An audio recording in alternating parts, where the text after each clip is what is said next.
အားလုံးပဲမင်္ဂလာပါရှင်။ Mia's Sport Farming Channel ကနေပြန်လည်ကြိုဆိုလိုက်ပါတယ်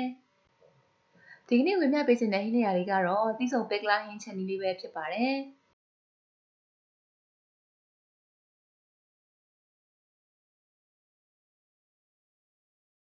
တီးဆုံပက်ကလာဟင်းလေးရဖို့အတွက်ပါဝင်ပစ္စည်းတွေအနေနဲ့ကတော့ကလဲပဲလိုပါမယ်။ကလဲပဲကိုပြုတ်ထားပေးရပါမယ်။နောက်တန်းတလွန်သီးလိုပါမယ်။အာလူးသီးလိုပါမယ်။ဘူးသီးခရမ်းသီးနောက်ပြတော့သိမ်းရွက်နဲ့ငါးချောက်အနှဲငယ်လိုပါမယ်။နောက်မကြီးသီးမဲလိုပါမယ်။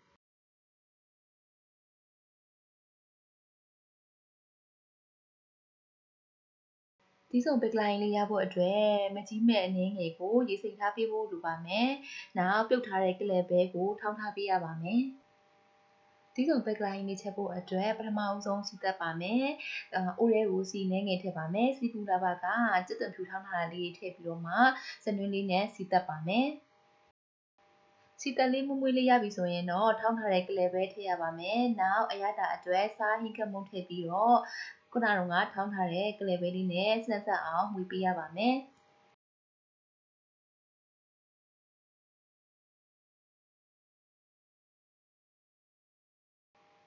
နောက်အာလူးထည့်ပါမယ်။အနှဲငယ်မှွေပြီးတော့အာလူးလေးလူသားစီဖို့ရအတွက်ရေအနှဲငယ်ထည့်ပြီးတော့မှမှွေပေးပါမယ်။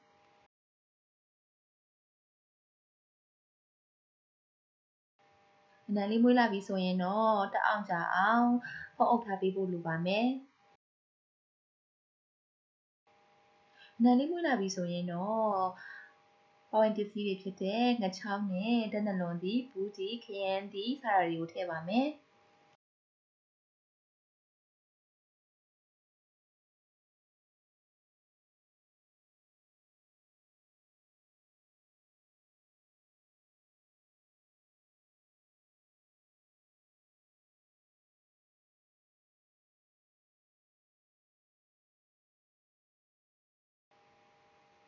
နောက်ရေကိုကိုလိုသလောက်အနှဲငယ်ထည့်ပြီးတဲ့ခါကျတော့ပြန်ပြီးတော့ပွက်ပွက်စုအောင်ဖုံးအုပ်ထားပေးပါမယ်။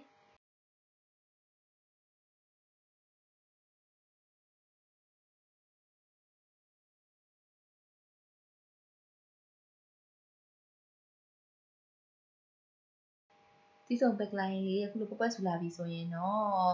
စင်သေးရေစင်ထားတဲ့မကြီးမဲ့ရေလေးထည့်ပါမယ်။နောက်ပြင်းတော့တင်ရွက်ထည့်ပြီးတော့မှပြန်တည်ပေးပါမယ်။